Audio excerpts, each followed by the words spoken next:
Hi, my name's Janine, and I've been using the YASS method for about 3 months now.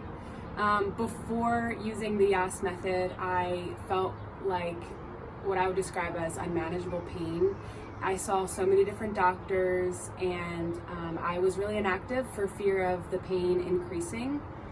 But we met over Skype, and immediately he just put all of my nerves at ease and really just broke down my symptoms in a way that didn't make me feel like there was anything wrong with me.